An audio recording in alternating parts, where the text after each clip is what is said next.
Got it. Hello. Welcome back to I was going to say daily LinkedIn Lives, but that's too much work. It's as many LinkedIn Lives as we can do. I'm Claire Wasserman, founder and author of Ladies Get Paid. If you don't know us, now you do. We are an educational platform, global community, and of course, a book all about helping women earn more, live better. And as part of that mission, I love to interview other coaches, women who share our mission, just to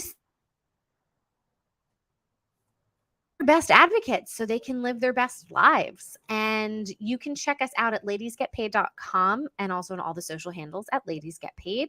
And you can find me on Instagram at Claire Gets Paid. I'm super jazzed to have our guest today, Grace Vigeant, and it's already a win because I nailed your last name, didn't I? I got it Yeah, right. you truly crushed it. Good work. Okay, good. Always ask beforehand. Just want to confirm how to pronounce your name.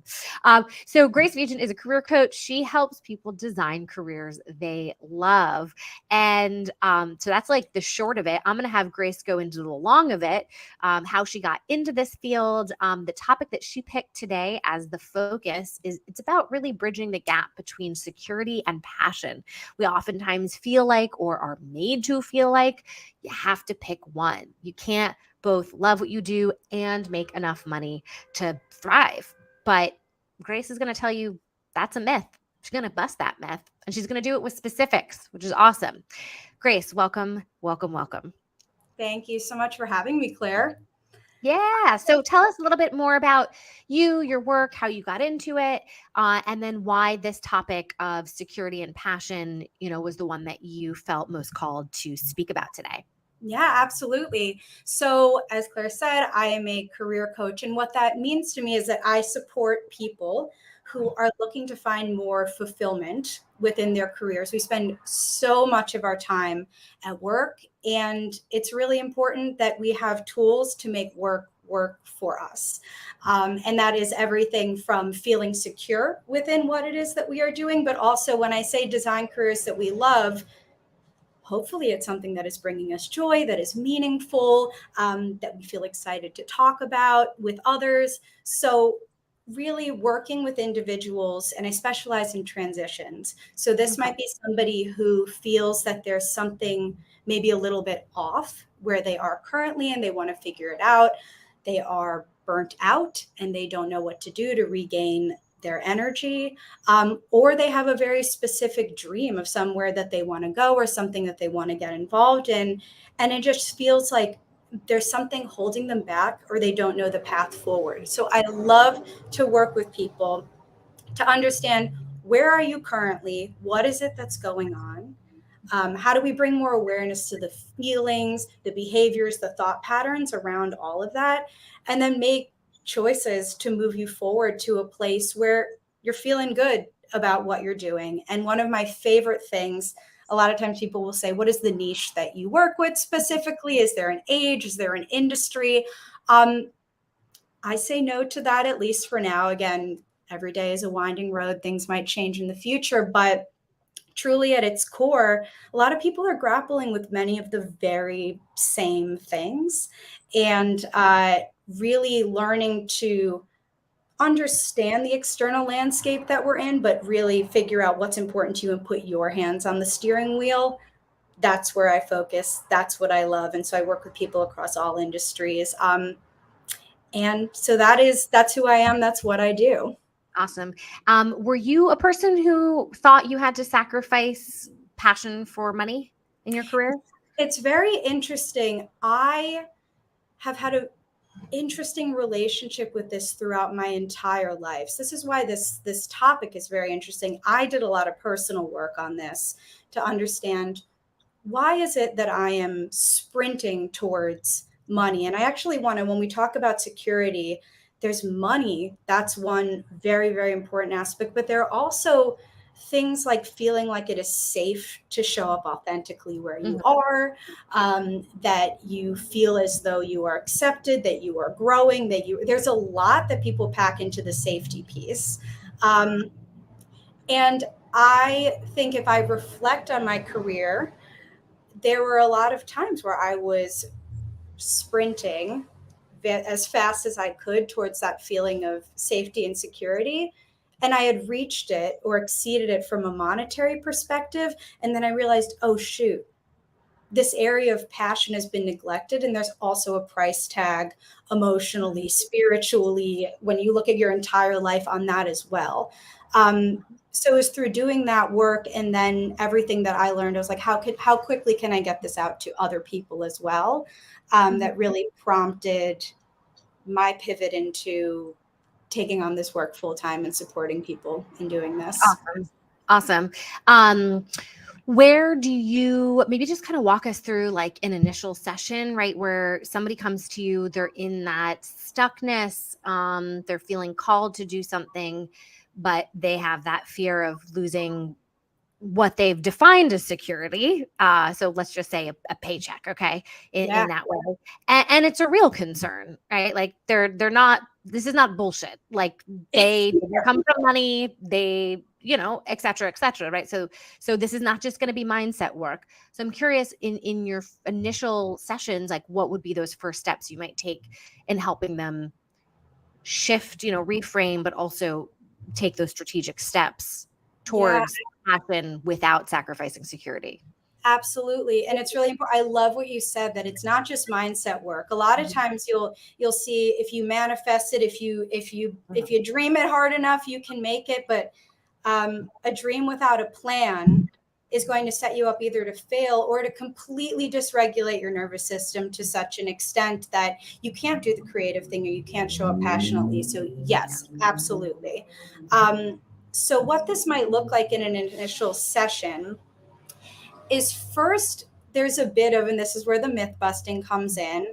We want to get out of this black and white space as if we're on a seesaw between it. I'm going to throw out two very common phrases that I'm sure that we've heard, which is the starving artist on one side, who is all passion, no security, and then the golden handcuffs, which is that you have basically given up your entire identity and your soul in exchange for a paycheck. So if you kind of imagine those two things on a seesaw, or that's the black and white thinking, what I first really encourage people to do is to imagine that there's a gray in between that.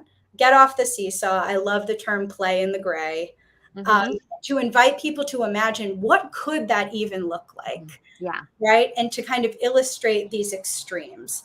And some ways to do that are, one, to meet people who are actively playing in the gray. I consider myself incredibly lucky that my father is and was a musician. And so he is somebody for whom there was always bread on the table. I was able to go to summer camp. Like, we made it work. Like, I had a very stable life growing up. And he was able to follow his passion. So I cheat. I've got like a lifelong example that's like right in my face. And I do too. My mother works in opera and my dad works in publishing. There you go. So there are examples, but what I notice is that for many people, and I fell into this too, the school, I went to Cornell University, which loved, the incredible school. And also there were certain pipelines and routings that and messages that were really focused on security first.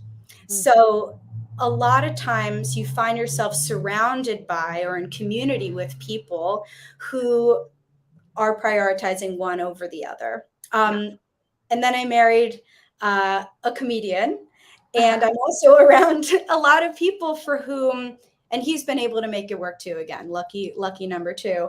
But there are a lot of people for whom they prioritize their art or their creation, but they're having a really hard time making rent. So first of all, like, step one is an invitation. Look at this seesaw. Let's get off of it. Let's find people. And this is my PSA out. I'm actually trying to build a library of people who are like expert play in the gray, and kind of beacons for people, because I took it for granted that I've been surrounded by people my entire life who have been playing in the gray. but you need to see it to know that it's possible. Yes. So that's step Yeah. one. I just want to like pause there because that's the first thing that I want to make. Awesome. Yeah, no, I always say, you know, that cliche of like, you can't be what you can't see. I mean, it's just, if and you also don't know what you don't know, right? I mean, I remember my first job, like big girl job, was in quote development, which is fundraising, a fancy word for fundraising and nonprofits. I only knew what that was because I had the privilege of a parent who told me about that job path. Like that was not something that I learned about through school or, you know, again, development. I mean, I know the word fundraiser, but, and it just really, unless you have a guide who can expose you to this, it is so hard to imagine life any differently from what you have already experienced. So I absolutely love that. What a great first step. Yeah, yes, absolutely. So find people. And again, I will be building out a library because this is, yeah, the way that you said it, I'm taking that. You can't be what you can't see. We love a good rhyme. So that Yeah. is absolutely, absolutely true.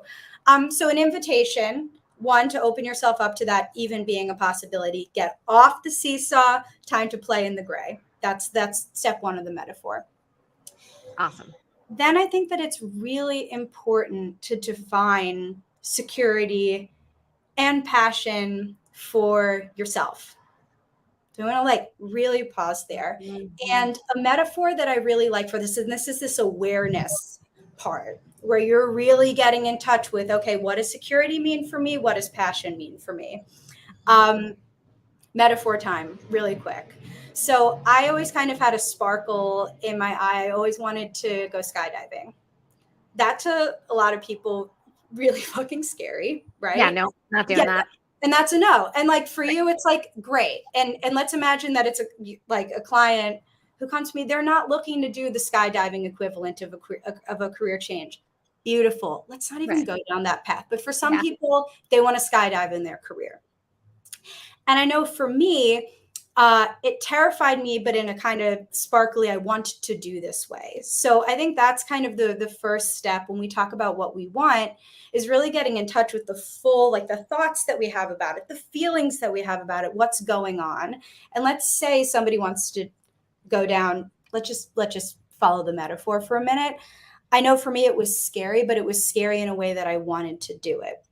And for me, the way that I got through to that extremely important life experience was nerding out on the safety and logistics of skydiving.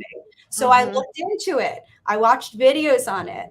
And the scariest part of skydiving for me was actually when I rolled in with my friends and they make you look at the contract that you signed. You have to initial every single thing that could go wrong. They're not Yeah. just like, hey, here's a big one size fits all waiver off in the plane. You have to look every single risk in the eye, understand it, initial it, and then you're off into the plane where you can jump. But by that point, I was able to have fun doing it because I had looked the risk in the eye and accepted all of them, right?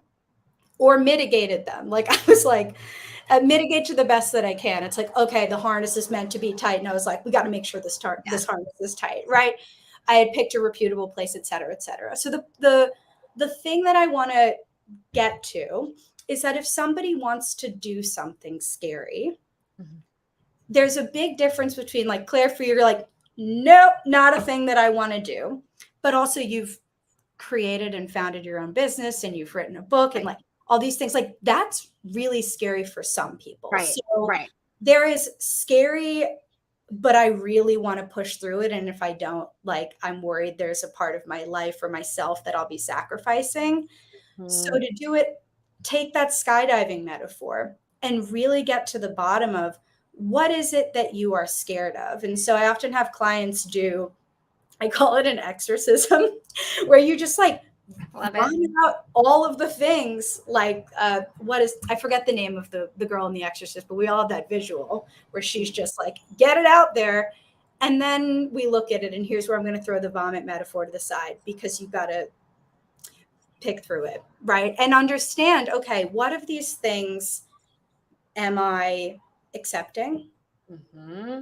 as risks with this lifestyle. For example, I will need to pay for my health insurance. I will, et cetera, et cetera. And then what are the ones that you need to mitigate and learn more about? And I know for me, like starting up an LLC, I was like, you need to dedicate time and energy to do that. So I encourage clients when there's again, scary but sparkly, and I want to at least explore it. Mm-hmm.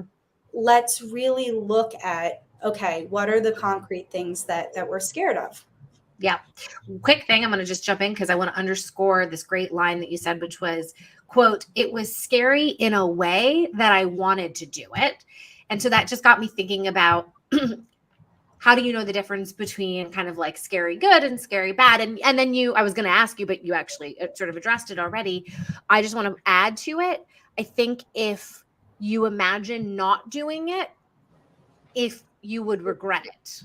So you're sort of, it's like risk regret because they're not mutually exclusive, right? So you could say, this is scary as hell, and I'll regret not doing it, right? Versus trying to wait for like the fear to dissipate and then you do it. So I'm really glad. I love that, the way that you said that. That was awesome. Yeah, thank you for underscoring that. And I think that's the $1 million question, because I have a lot of clients who come to me and they say, I don't know what I want. And I don't buy it at face value. I know what that feels like to be lost. I do. A lot of people. But if you allow yourself to sit in the loss, you know a lot more than your fear brain, fear body might be telling you. There's a lot of clues. You've got a lifetime of data in there. And so being able to say, and I love the reframe of, will I regret not doing this? A lot of times for clients, it's like, oh, it's something it keeps. I just had a client yesterday. It has been popping up in my journal entries for years. Things like that. There are just certain signs that this is something that I can't stop thinking about. Maybe I had another client. I've been doing this as volunteer work, but it never feels like enough. Some people literally have dreams about it. Daydreams. So there's a lot, I think, that, and this is why I work in sessions, because it takes a lot of time to say, okay, what's the difference between I'm scared because my mind, body, everything is telling me that's not a path for me, and that's totally, totally valid, versus there is a fear that is worth unpacking and moving through to get to something that could be incredibly meaningful for you on the other side. Right? I'm going to not ask you to coach me here for a second, but I'm sort of going to use myself as an example of maybe a client and a predicament, or a thing that I have wrestled with over the course of my career, starting as a child. So I was an actor when I was like 8 years old. I happened to be in a Broadway musical. Long story short, I realized pretty quickly, / was also discouraged by my mother to pursue that path, but learned pretty quickly that I don't do that well with rejection. I want more control, right? And I even learned that through film producing. That was the first thing I did out of college. Just seeing the level of who has say in the final cut of a project, right? And always interested in the idea of power in its various forms, right? Which is why I've ultimately started Ladies Get Paid, right? We want women to have more power in their life and at work. But here's kind of my point of the security and passion. I have felt like I've successfully translated the elements of acting, right, that I love, into a career path that is more under my command. I'm not subjected to whether or not I'm cast. I mean, sure, if I'm hired by a company to speak on stage, I guess, right? But I'm not told I need to lose weight. Like I've been able to protect my ego in this career path. And then the storytelling, right? In the marketing that we do, in the community building, there's so much that's transferable. However, sometimes I wonder if I'm just chicken shit. Like, and I have done some screenwriting on the side, and so I still have an itch that I want to scratch. But I really do go back and forth at times of, did I just create an elaborate career path that I can easily justify as transferable, but when in fact it was actually a diversion from like my true love, right? Mm-hmm. So I don't think there's like one answer to this. So maybe you could suggest to me, or a person like me who has dabbled, has lived in the gray, has done the transferable skills, like what might be some reflection prompts or questions to ask ourselves to help us navigate through this? Yes. It's not a problem per se, because I do love what I do for a living. Yes. But I do wonder at times. Of course. And that is, I have a few follow-ups. First of all, I'm like, everyone just pause this and go watch Pixar's Soul really quickly. Oh, if you haven't seen that. Because I think the TLDR on Soul is that it's not piano playing that is his passion. Mm-hmm. It's the things that light you up. Yeah. And the skills that you bring to the table, and the way that you like making an impact, and things that make you feel you and make you feel connected. And it depends for everyone. And so I think that, and this is where I love where this is going. Just as we want to define the security side for ourselves, and we skipped a bit over, I'm a big fan of, as part of that, get your budget in line. Like, what does your life cost? We can talk all about that. But on the passion side, some prompts are times where you felt like you were your full self. Mm-hmm. And I'm a career coach, but like, pull from your entire life. Mm-hmm, mm-hmm. What was going on there? What was the impact you were having on other people? What were some of the skills that you were using? What did it feel like in your body? What were the messages that you were telling yourself? And what we're ultimately trying to do is mine for gems. And this is where people go, yeah, but what career path is that? What job should I have to do it? It's like, we're not there yet. We're not there yet. We're not there yet. We are getting to like the core base ingredients, job titles, job paths. We love them. We love structure, but they're all kind of artificial constructs that we've made up to plug into society. We'll figure that out at some point. But for now, it's just breaking down the core pieces. So Claire, for you, the fact that you are able to contribute to something that you obviously are quite passionate about, and to be able to, you're performing right now. Yeah. And on the side, you are continuing to take actions that are honoring this other part of you. Mm-hmm. It sounds like, again, when we're playing in the gray, there are numerous ways to do that. And you can always change tomorrow, right? Mm-hmm. And I know for me, I just want to build on that. I'm also a musician. If you go to any of my social media, it'll say career coach and musician. I have my piano right here. My big fear jump of the year was starting to do more songwriting and go to open mics. I'm not trying to monetize that. That's for me. Right. That's for me. Yeah. I think it's finding the balance of what's for you and what's to be monetized. And I've been really happy to hear more folks demonstrate both or multiple sides of themselves. Like Allie Kriegsman, who is a female entrepreneur. She, she wrote a book, a nonfiction book, a business book, but she's also wrote a fiction book. Same thing with Chelsea Fagan of The Financial Diet. She wrote a fiction book, and she runs a similar community, Ladies Get Paid, right? Like, they had this imagination itch they wanted to scratch. And so they did. And yeah, so that's huge. And I know we only have about 5 minutes left, so I want to just make sure that, and that was very helpful. And thank you. What other pieces, I don't know if you want to dig more into like the security part now, or, what have we not yet covered when it comes to this conversation?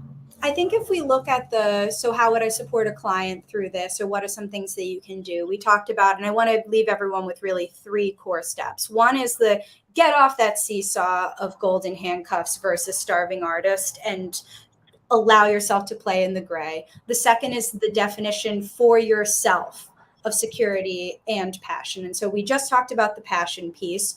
What are the things that lit you up? Clients have, I love the words that clients come up for this, like where you have felt the most mojo or sparkly or in the pocket or in the zone or flow, like call it whatever you want. But it's like, when are you the most you? And start to come up with an inventory of that. And don't worry about what job title that is and all of that.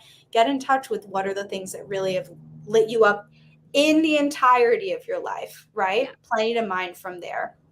Then on the security side, and we're still in step 2, kind of let's define these for yourself, with security really breaking it down. And I want to get, into the money piece before I get to number 3. We said this earlier.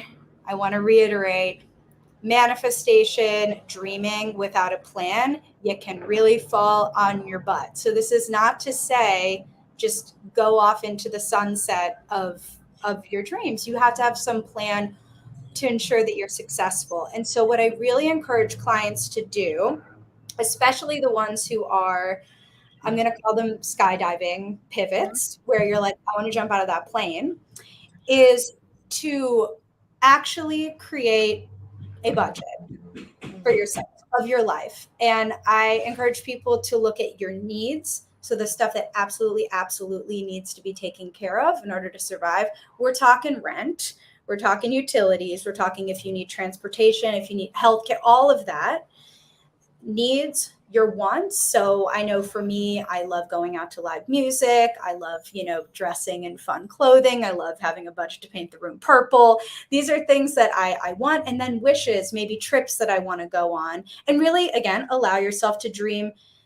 People can be very, and I used to be this way too, very, it can be triggering to look at actual dollars and cents. But get your budget down. Like, look that in the eye. What does your life cost? What does your dream life cost? Do you want to get it down on paper? And then be realistic as well about this dream that you have. You can do, there's so much information online, whether it's Glassdoor or, and Claire, this is where I'm sure you have like so many more resources than I even do around visibility, around pay. I'm also a big fan of like, go out to coffee and just chat with people who do the thing that you are thinking of doing and talk with them about the reality.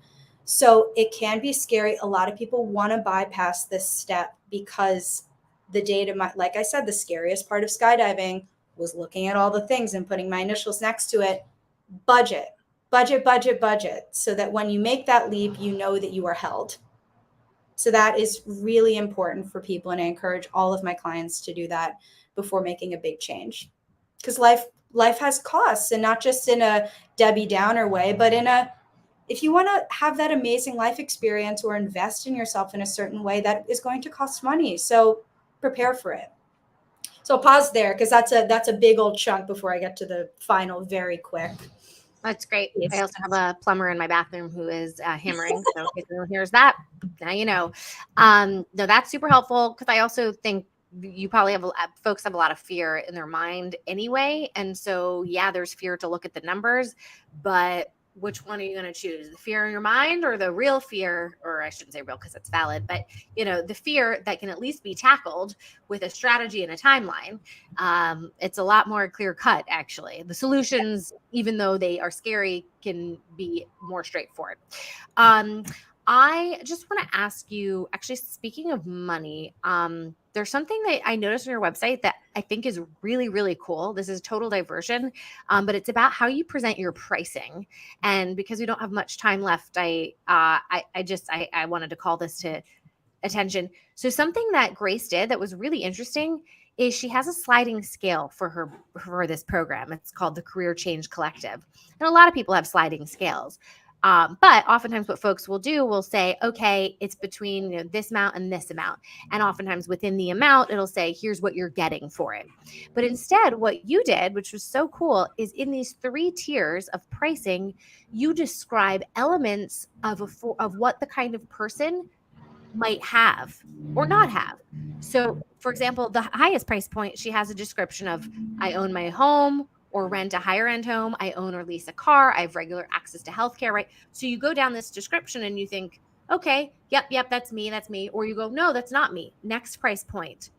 There's, they have, I am able to take a vacation annually or every few years without financial burden, right?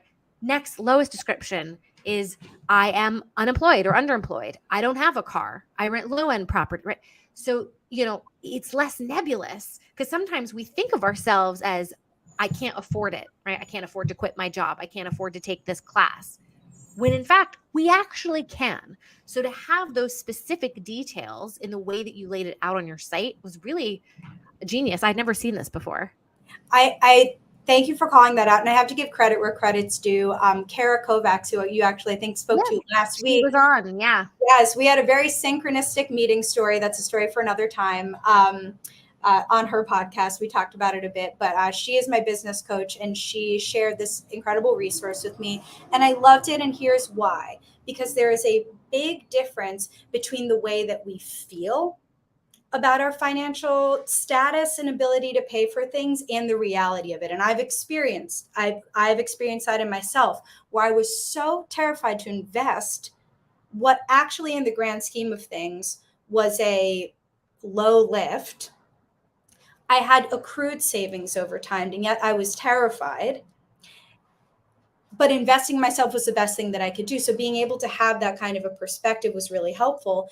And then there are people for whom it can be challenging to pay rent, but for something like this, they are down to take out a loan. And I say that to say everyone's relationship emotionally with money is different.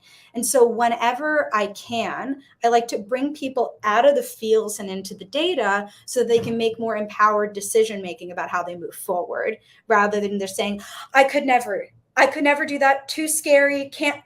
It's like, let's bring, feelings are important. They're welcome at the table. And also let's bring it on down and look at the facts here. So it's one way in which I try to help people find an accessible path into getting the support that they might want or need, and they might not otherwise go for. Awesome. Yeah. Feelings, not facts, or facts, not feelings. Yeah. I mean, as somebody who got her certificate in financial psychology and behavioral finance, Ooh. You're speaking my language, and they should include that as an example in the class that I took, because it's a very concrete, perfect way to do it.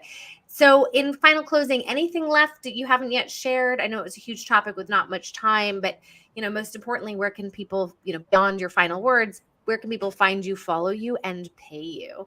Oh my God. Great question. The final thing I was going to say is an easy one.